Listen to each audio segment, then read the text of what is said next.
Bendito é o teu nome, Senhor. Vamos colocar em pé, amados, para lermos a palavra de Deus.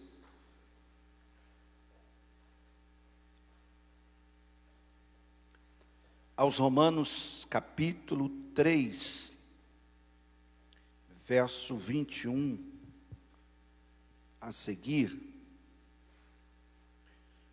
Romanos, capítulo 3, verso 21 a seguir.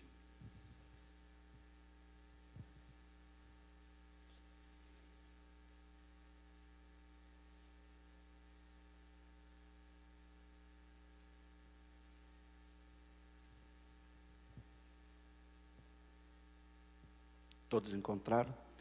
Mas agora se manifestou sem a lei a justiça de Deus, tendo o testemunho da lei e dos profetas.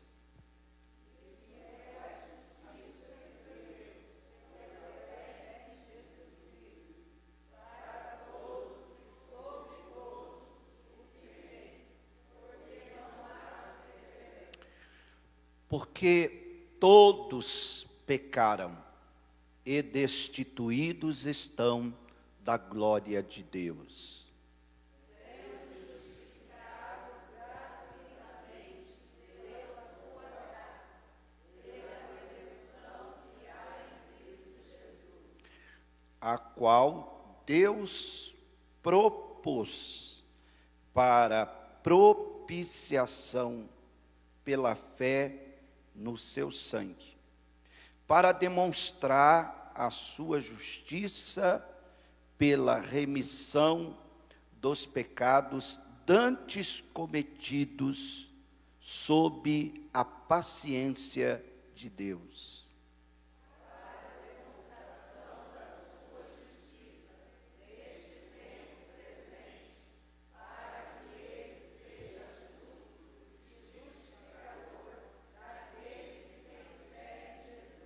Amém?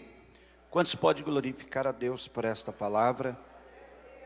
Nós vamos fazer a oração de intercessão, apresentando todos os pedidos de oração, os pedidos que estão aqui na arca.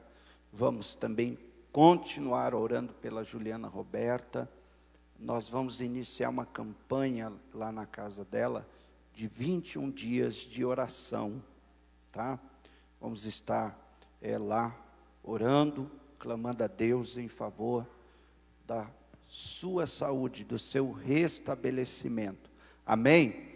Continue orando, continue clamando, continue suplicando, continue batendo. Amém? A porta vai se abrir, o milagre vai acontecer em nome de Jesus. Amém? Também vamos continuar orando por nossa nação, orando pelo nosso amigo Luiz Lauro, nosso irmão em Cristo, né? Que teve essa fatalidade com seu filho, tão novo, e sofreu um infarto essa semana. Vamos estar orando para que o Senhor possa consolar o coração dele, da irmã Yarinha também, de toda a família. Amém? Orar pela Cristiane, continuar orando por nossa nação. Amém? Por esse estado, por essa cidade, por todas as autoridades. Amém? Quantos mais necessitam das orações? Pelo irmão Leônidas, família da Dora, muito bem. Vamos estar orando também pela filha da missionária Lourdes, amém, a Cristiane, né? Vamos estar clamando em favor da sua saúde também. Levante as suas mãos. Querido Deus eterno Pai, em nome de Jesus, nesse momento, Senhor, mais uma vez nos unimos em oração, em prol de todos os pedidos aqui manifesto, em prol dos pedidos que estão aqui, Senhor, na arca. Põe a tua mão poderosa. Jesus, tu levou sobre si as nossas dores, tu levou sobre si as nossas enfermidades, e pelas tuas pisaduras nós fomos sarados.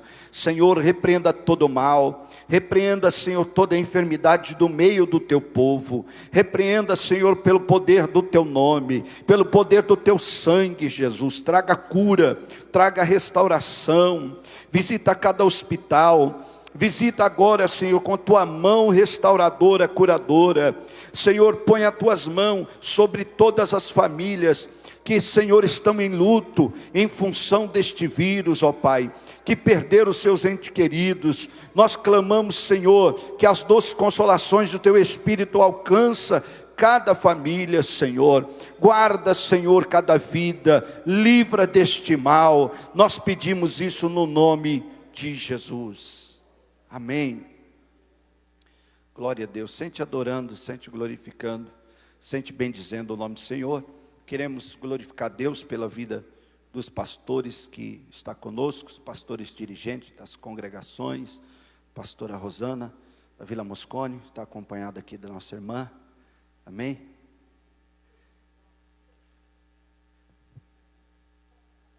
Irmã Fabiana, amém. Vamos dar uma glória a Deus pela vida delas. Está aqui o evangelista irmão Lauro, irmã Alessandra, lá da Gramínea, dá glória a Deus pela vida deles. Também está ali o pastor Isaías, evangelista ali o William, dá glória a Deus pela vida deles, lá da Samambaia, amém. Também está ali o pastor Paulo, missionária Gilda, lá do Campestrinho, dá glória a Deus pela vida deles também. Amém, é assim, né? Devagarinho vai se ajeitando as coisas, né? Nós vamos aí tocando a obra de Deus. A obra não pode parar, a igreja não para, amém? Louvamos a Deus pela vida, pela disposição de todos que aqui estão, e vamos receber a instrução do Senhor para as nossas vidas. Nós estamos falando sobre a fé salvadora, estamos falando já este assunto de eleição, predestinação, né? Livre-arbítrio, já há alguns meses, e esse mês de maio, mais uma quinta-feira da semana que vem, querendo Deus, nós vamos encerrar esse estudo, e no mês de junho estamos orando, buscando a Deus, para que Ele nos direcione acerca do que vamos estar aqui caminhando num aprendizado com Jesus, amém? Nós encontramos no texto que nós lemos, Paulo, que com muita propriedade, sendo um conhecedor exímio da lei, Paulo era um grande fariseu, foi instruído por um outro grande fariseu, Gamaliel, que era um dos principais do Sinédrio. O Sinédrio era como se fosse um tribunal constituído pelos principais líderes religiosos do judaísmo, aqueles que conduzia, né, toda a formas e preceitos de leis, mandamentos que deveriam ser observados e cumpridos. Então, tendo um professor como Paulo teve, e consequentemente também Paulo esteve presente como um dos membros do Sinédrio, ele conhecia tanto a lei, que antes de Jesus encontrar com ele no caminho para Damasco, ele era um perseguidor da igreja de Cristo. Então, ele conhecia a lei de trás para frente, de frente para trás. Ele conhecia todos os preceitos, tudo que diz respeito à lei, ele era extremamente zeloso. Só que Deus escolheu ele, Jesus o chamou para uma grande obra, o transformou, e dantes, como ele conhecia tanto a lei, agora ele se aplica muito mais para conhecer a graça, para saber o que é a graça de Deus, porque afinal de contas ele é convencido pelo próprio Jesus que a graça ela abunda muito mais sobre o aspecto da lei. Por quê? Porque a graça é o favor imerecido de Deus. A graça é que nos proporciona a salvação. Amém, igreja?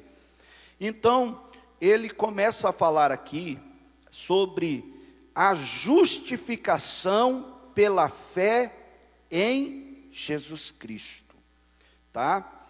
Nós vamos observar aqui que o aspecto da justificação é que Deus deve declarar-nos não meramente neutros a uma eternidade com Ele. Não, Deus nos mostra que Ele de fato nesta vida deixa claro que nós fomos justificados por eles. E nesta vida presente, terrenal, nós já desfrutamos dessa salvação. Amém, igreja? Já desfrutamos dessa salvação. A salvação, ela está liberada a nós. E não só a nós que cremos e seguimos a Cristo, mas a todo quanto nele crê. Amém?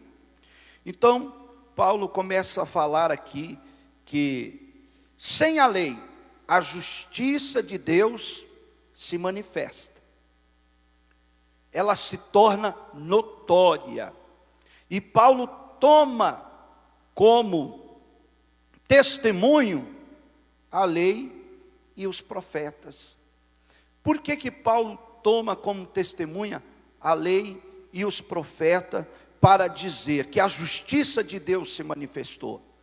Porque Deus é um Deus zeloso. Quem deu a lei foi Deus. A lei não nasceu segundo o coração de Moisés. Não foi Moisés que tomou a iniciativa para poder criar um código de leis para que o povo de Israel observasse. Não, foi iniciativa de Deus. Deus deu a lei para o seu povo.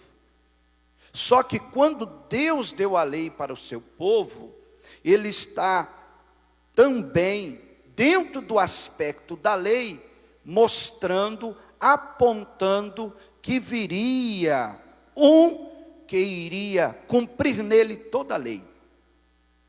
A lei que possuía mais de 600 preceitos.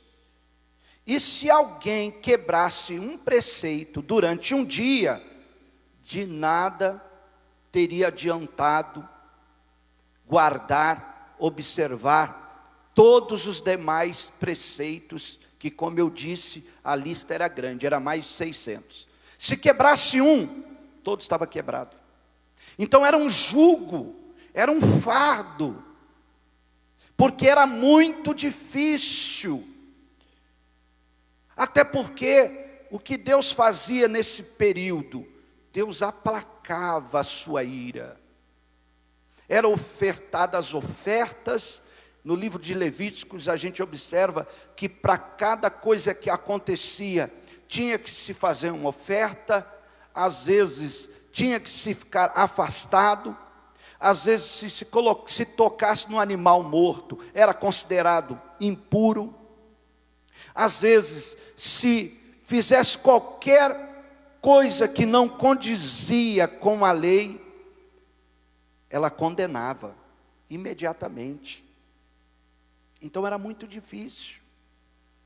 Então, dentro da própria lei, Deus vai se revelando, Deus vai mostrando que Ele iria trazer um que iria cumprir nele toda a lei.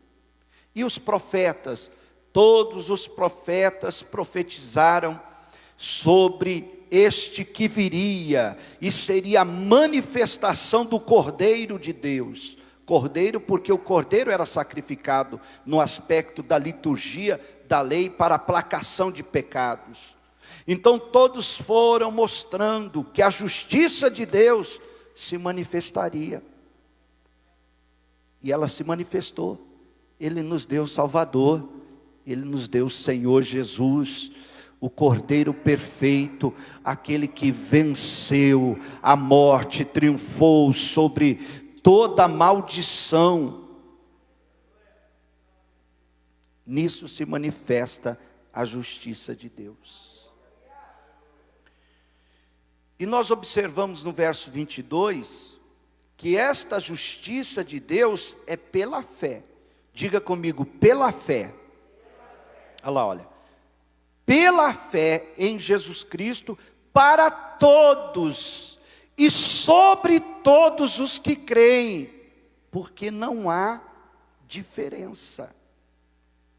Veja, Paulo mostra que a justiça de Deus é manifesta, compreendendo que o homem de si mesmo não tem poder de se libertar do pecado.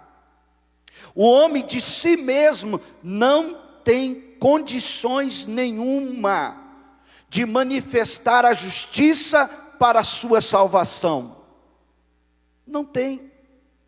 Não tem. O homem não consegue. A natureza do pecado, ela está em cada um de nós. Em todo ser humano que se move nessa terra, a natureza do pecado, ela está presente. Então o homem de si mesmo não tem condições de se libertar, de se desvencilhar, mas a justiça de Deus é pela fé em Jesus Cristo, para todos, sem exceção, todos os que creem, não há diferença, é para todos e está sobre todos. Por quê? Deus não faz acepção de pessoas. Deus não faz. Amém? Isto é salvação, tá? Aí Paulo afirma, já no verso 23, e deixa claro aquilo que eu acabei de dizer, que o homem de si mesmo não tem poder de libertar-se do pecado. Olha aí, por quê? Todos pecaram e destituídos, ou seja, destituído estão afastados, excluídos da glória de Deus. Essa era a nossa condição, como é a condição daqueles que caminham sem uma aliança com Deus. Eu disse aqui que sobre a lei e os profetas, e veja aqui, Isaías foi o profeta que mais profetizou sobre o Messias, sobre Jesus, sobre a nossa salvação. Olha ele falando em forma de cântico: regozijar-me-ei muito no Senhor, a minha alma se alegra no meu Deus. Por quê? Porque, vamos ler juntos? Porque, porque me vestiu de roupas de salvação, cobriu-me com um manto de justiça, como um noivo se adorna com um turbante sacerdotal, e como a noiva que se enfeita com as suas joias. Olha, ele se regozija em Deus, porque Deus permite Isaías ter visões extraordinárias sobre aquele que viria e iria se manifestar como a justiça de Deus. Ele vê aquele que iria trazer salvação a toda a humanidade, então ele começa a regozijar-se no Senhor.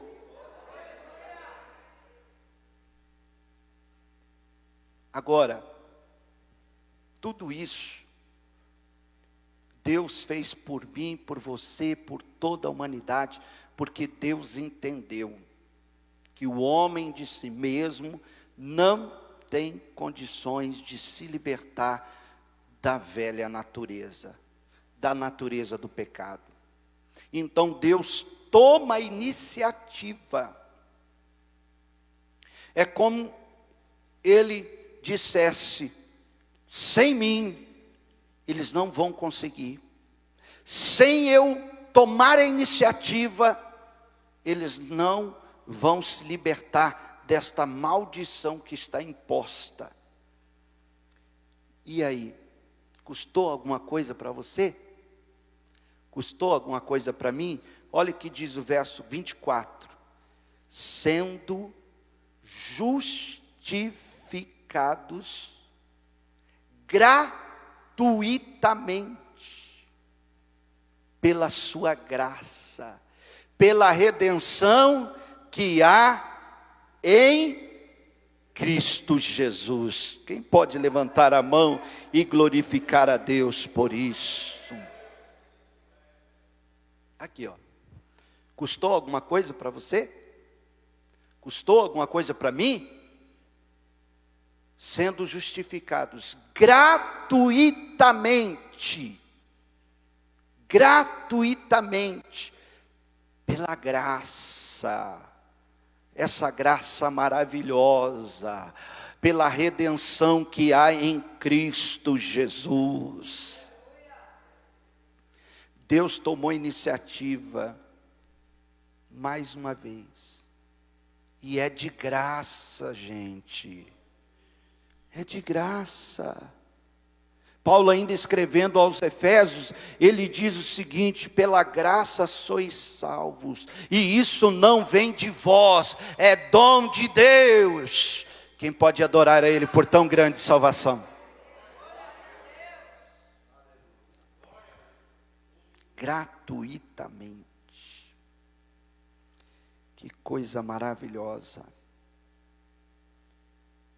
A qual Deus, verso 25, propôs para propiciação pela fé no seu sangue.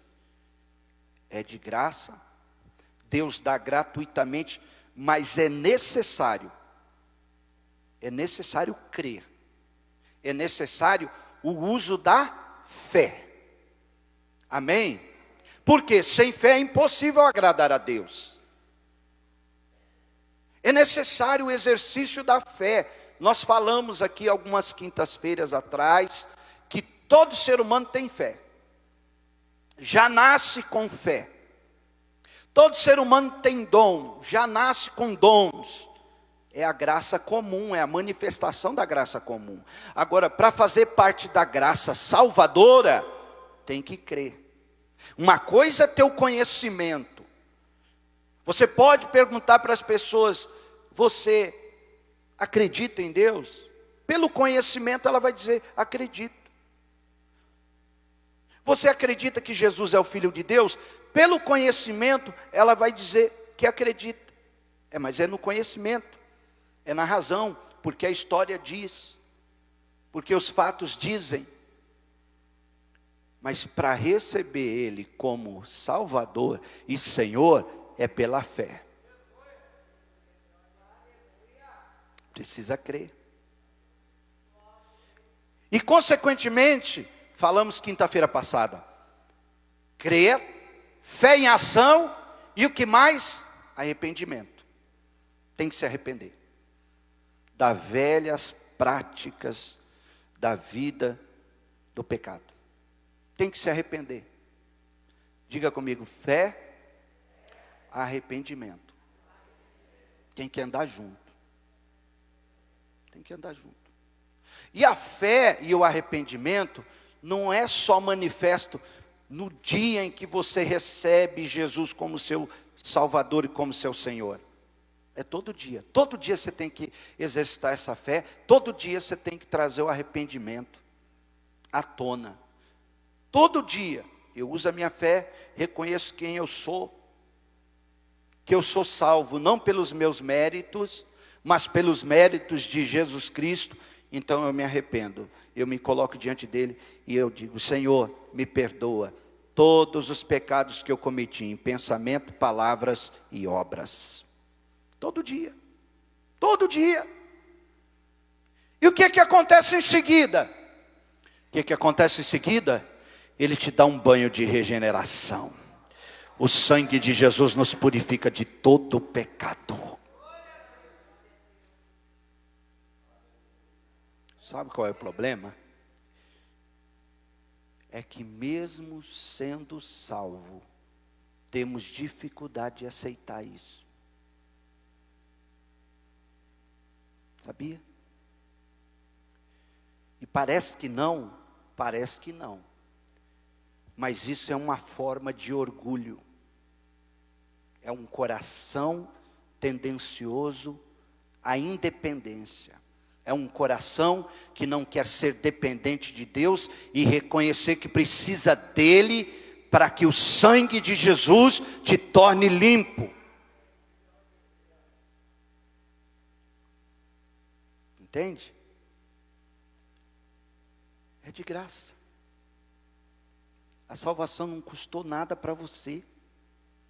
Você, eu, todos nós que estamos aqui, nem existíamos quando a salvação já existia.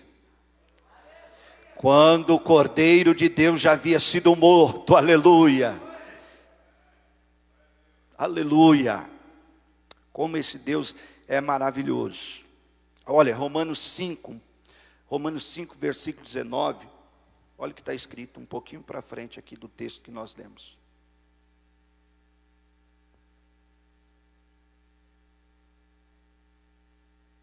Eu vou ler o versículo 19 e o versículo 20. Porque, como pela desobediência de um só homem, Adão, que falhou, muitos foram feitos pecadores. Uma herança, diga comigo, herança maldita. É uma herança maldita. Pela desobediência de um homem, todos pagaram. Você já ouviu esse ditado que diz: por causa dos maus, os bons também pagam. É isso, por causa da desobediência de um só homem, todos foram feitos pecadores. Agora, vamos ver o outro lado da moeda? Aqui, olha aqui. Assim, pela obediência de quem? Jesus Cristo, que em tudo foi obediente, cumpriu toda a lei, cumpriu nele toda a lei. Jesus não desobedeceu uma vírgula, um tio, em nada. Ele foi obediente. Então, por isso, muitos serão feitos justos. Será que você pode levantar a mão e glorificar a Deus? Agora diga comigo assim, herança bendita. E o que é que prevalece? Analisa comigo. O que é que prevalece agora? A herança maldita ou a herança bendita? Olha aqui o verso seguinte, o verso 20. Veio, porém, a lei para que a ofensa abundasse. Ponto e vírgula. Mas, onde abundou o pecado, onde manifestou a herança maldita, superabundou a herança bendita, superabundou a graça. Aleluia! Que maravilha, igreja. Está conseguindo entender o que o Espírito Santo está falando? Agora, o promotor, que faz o papel de acusação, se chegar uma pessoa com um processo lá no fórum, e no processo constar todos os elementos que ela é inocente, você sabe o que o promotor vai fazer? Ele não vai aceitar. O promotor, mesmo que nos autos do processo tenha elementos suficientes que comprove que a pessoa é inocente, ele vai procurar brechas na lei para acusar aquela pessoa que está no processo e dizer que ela não é inocente, que ela precisa ser penalizada. Porque esse é o papel do promotor. Mesmo que a pessoa seja inocente, ele vai acusar. Percebe? Na hora da audiência, ele vai se levantar, ele vai acusar, ele vai apontar, ele vai dizer que tem falha no processo.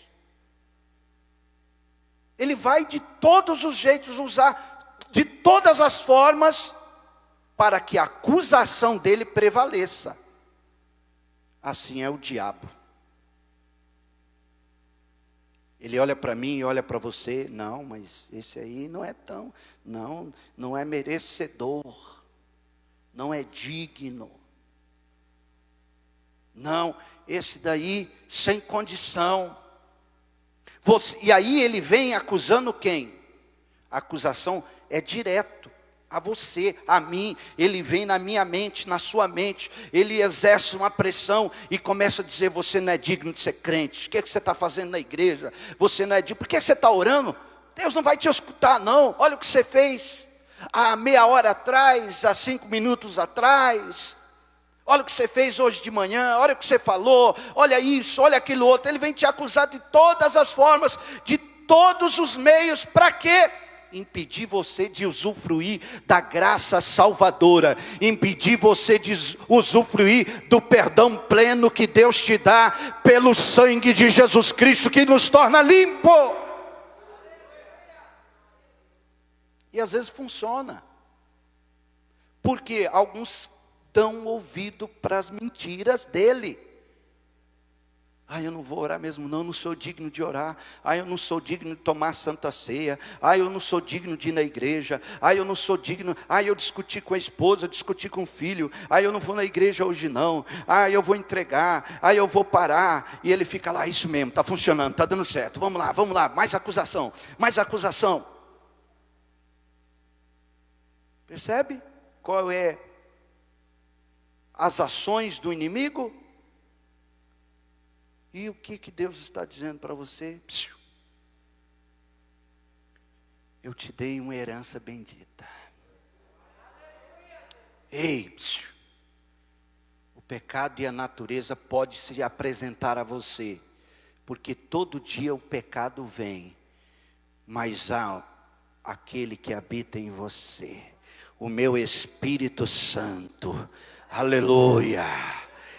Ele está pronto para agir dentro do teu interior, para armar toda a resistência, de tal modo que você vai vencer, você vai superar, você vai se desvencilhar, e você vai usufruir da minha graça salvadora. Aleluia. E aí você percebe que não é por esforço humano. Quem tomou a iniciativa foi Deus. E quem é que nos dá a garantia da vitória? Ele. Ele nos dá a garantia da vitória. O sangue de Jesus nos garante a vitória. Amém? Que coisa maravilhosa essa informação que Paulo nos dá. A justiça de Deus, ela é manifesta nessa herança bendita. Amém? Nós podemos usufruir disso, irmãos. Quem entende isso não fica preso na angústia, na tristeza, na dor, na incerteza, na ansiedade, na inquietação. Problema vem, problema vai, mas nós continuamos debaixo da graça, porque a salvação produz alegria. Produz alegria. Sim, ela produz alegria em nós. Haja o que houver, ninguém pode tirar a alegria da salvação de dentro de nós. Bendito seja o nome do Senhor. Quantos podem adorar a Deus por isso?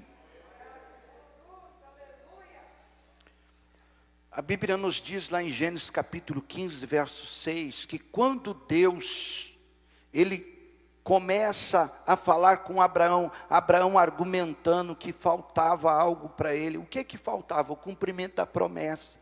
Anos já tinham se passado, e o filho da promessa ainda não tinha nascido. Aí Deus vem e fala: olha, Abraão, olha para o céu, conte as estrelas, se é que você pode contar. E ele não deu conta de contar. E Deus falou: então fique tranquilo, assim como estão essas estrelas no céu, e são incontáveis a você, assim será a sua descendência. Aí o que aconteceu? Pode pôr aí Gênesis 15, 6. Qual foi a atitude de Abraão? E creu ele no Senhor, e imputou-lhe isto por justiça. A palavra justiça aqui, ela está atrelada ao termo de salvação. É o mesmo que dizer, e creu ele no Senhor, e imputou-lhe isto por salvação. Amém? Porque ele creu no impossível, ele creu na palavra de Deus, ele creu, ele sabia que ele não tinha condição, não tinha. Sara já estava avançado na idade, ele também, pelos meios naturais, não tinha mais condição de serem pai, nem mãe. Mas ele creu, e quando você crê, quando você coloca a sua fé em ação, o sobrenatural é chamado à existência na sua vida, e você vive isso. Deus não está perguntando se você tem ou deixa de ter, se você é ou se você não é. Deus não quer saber a sua condição social, o seu tamanho, a sua cor, a sua cultura. Deus não está interessado em nada disso. Ele olha para você e diz, é de graça, é possível, eu estou te dando, receba. O que eu preciso então, Deus? Crer. É só acreditar que acontece. É acreditar que acontece. Levante a sua mão e diga, Deus, através de Jesus Cristo, me tornou justo.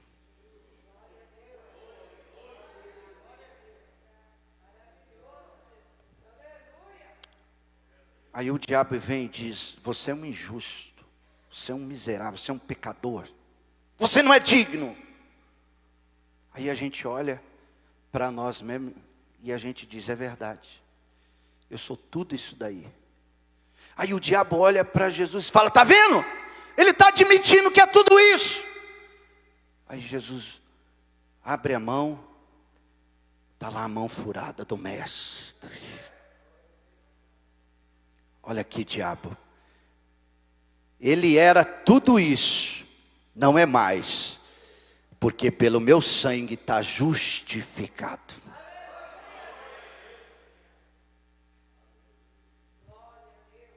Quando Deus olha para mim e para você, sabe o que ele vê?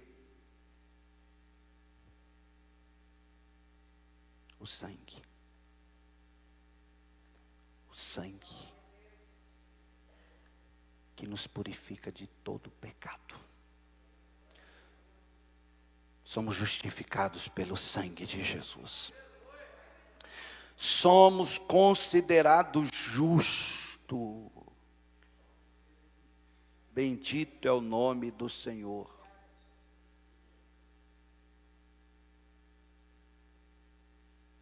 Glória a Deus. Está conseguindo entender? Pastor, qual é a maior prova que isso é uma grande verdade?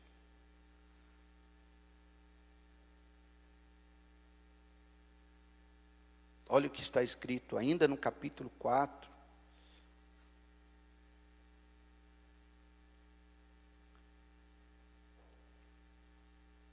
Versículo 23 a 25. Eu vou terminar aqui. Olha o que está escrito aí. Ora, não só por causa dele está escrito que ele fosse tomado em conta. 24. Mas também por a quem será tomado em conta? Os que cremos naquele que dentre os mortos ressuscitou a Jesus nosso Senhor. Olha o 25. O qual por nossos pecados foi entregue. E ele ressuscitou para o quê? Pronto. Sabe por que Jesus ressuscitou? Para mim e para a sua justificação. Somos justificados. Então Deus olha para mim e diz: olha ali o justo Isaqueu, olha aí o justo Antônio, olha ali a justa Maria, é justificado por mim, aleluia. Aí vamos voltar para o tribunal, o promotor acusa, aí o advogado de defesa fala tudo, o juiz já analisou o processo, já leu tudo, já viu que há elementos suficientes que comprovam que aquela pessoa, ele é inocente. Aí o juiz pega o martelo e fala: eu vou dar o meu veredito, e o meu veredito é esse: inocente. E depois que o juiz bate o martelo e deu a sentença, acabou. Ele poderia ter nome de réu, poderia ter sido difamado, caluniado, pode todo mundo ter falado mal, mas o juiz bateu o martelo e diz: inocente. Ele sai daquele tribunal com a alma lavada: eu sou inocente. Andará basura abacai. Se coloque de pé adorando a esse Deus maravilhoso. É assim. A salvação é simples. Diga comigo: fé, arrependimento. Arrependimento e fé. É assim. É assim. Não tem que ficar complicando. Não. O que você faz quando a criança está começando a aprender a andar? Ela está dando os primeiros passinhos, está firmando as perninhas ainda, ela está ou não está sujeita a cair? Tá. E às vezes ela cai. E o que a mãe e o pai faz? Bate porque caiu? Espanca? Não. Pega e põe no colo. Consola. E fala: meu filho ou minha filha, cuidado. Papai te avisou, mamãe te avisou, anda mais devagar. Ou não desce a escada, você não está pronto ainda. É ou não é assim? É assim. A criança desiste de andar? Não. Ela vai continuar andando. E chega uma hora que ela não cai mais. Ela não tropeça mais nas próprias pernas. Ela sabe andar. E ela vai saber onde pisar. Amém? Deus é assim. É difícil para você entender e aceitar isso? Aceitar a misericórdia de Deus? É difícil para você? Você acha que você tem que ser torturado? É isso? Você tem que pagar a penitência? É isso? Nada que você faça vai poder fazer com que aquilo que Ele fez por nós, que é o plano perfeito, tudo que fizermos será tentativas frustradas, porque, afinal de contas, Ele não nos salvou, não é pelo meu mérito, não é pelo seu mérito, não é porque você tem um coração bom, não é porque você paga as suas contas em dia, não é porque você é bonzinho, não é porque você é boa esposa, bom marido, não é nada disso. O pecado está em todo ser humano, em uns se manifestam mais, porque dão lugar, outros são mais contidos por causa da consciência, mas o fato é que todos pecam. É aqui nesse plano terrenal que o homem faz diferença de um pecado para o outro. Mas Deus olha e diz, é tudo pecado. E qual é a solução para o pecado, Deus? É o sangue de meu filho que purifica, que torna limpo, que transforma, que muda a vida. É isso.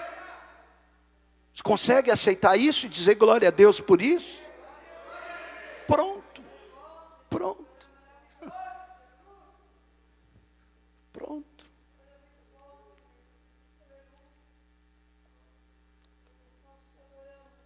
Toda vez que você errar, falhar, pecar, o diabo vai vir. Porque ele é o acusador. Como eu disse do promotor, o diabo vai vir, é certeza. E o Espírito Santo, pastor, virou as costas para mim, me abandonou, me deixou sozinho, enfrentando o diabo? Não. Não. O advogado de defesa, na hora que o promotor está falando, ele não fica falando junto.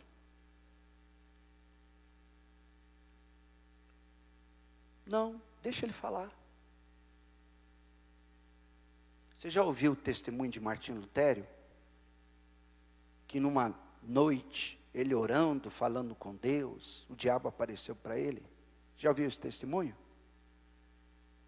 E o diabo falou para ele, eu vim aqui, e eu estou com a lista aqui, ó, de todos os teus pecados.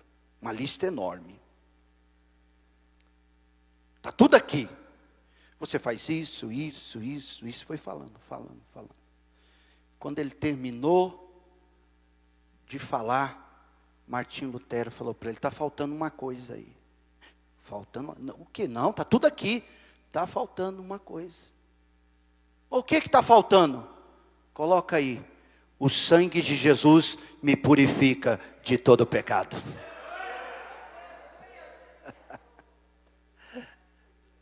Está vendo? Então você tem que se apropriar disso.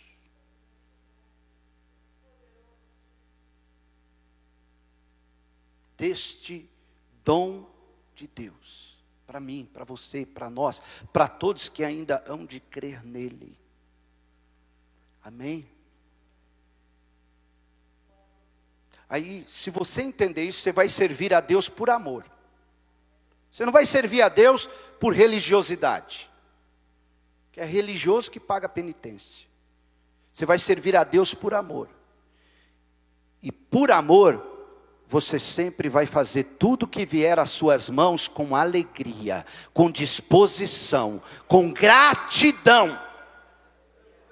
Não vai fazer porque o pastor está pedindo, porque o líder está pedindo, porque eu sou obrigado a fazer, porque se eu não fizer, eu vou pagar o preço. Para com essas conversas furadas.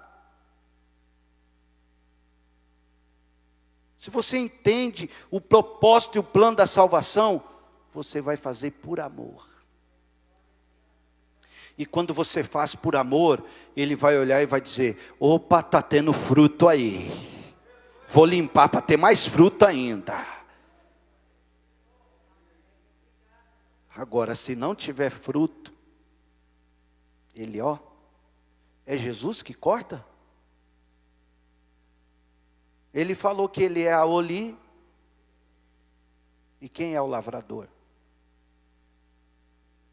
É Deus. Então, a salvação é tua, diga comigo, é minha. Ela é coletiva no aspecto de que um só homem morreu por todos. Mas o cuidado e o zelo por ela é pessoal. É pessoal. Eu não posso salvar você à força. Não, eu tenho que zelar pela minha. Zela você pela sua. Zela por ela. Cuida. Agradeça. Conserve-se nele, porque também é só através dele, nele e por ele que somos santificados. Só por ele. Amém? Então conserva a tua salvação. Eu não vou poder levar filho meu, filha minha, genro, nora, neto, para os céus. Eu não posso garantir a salvação deles. Eu oro para que eles abracem essa salvação e que eles estejam nela. Eu não tenho como fazer isso. No plano coletivo, ela está disponível a todos. Só que no propósito individual, cuide, vele, agradeça, glorifique, faça por amor e se mantenha feliz, porque a salvação nos traz a verdadeira felicidade. Amém? Quem entendeu pode levantar a mão e adorar a Deus. Senhor, nós te agradecemos por esta palavra.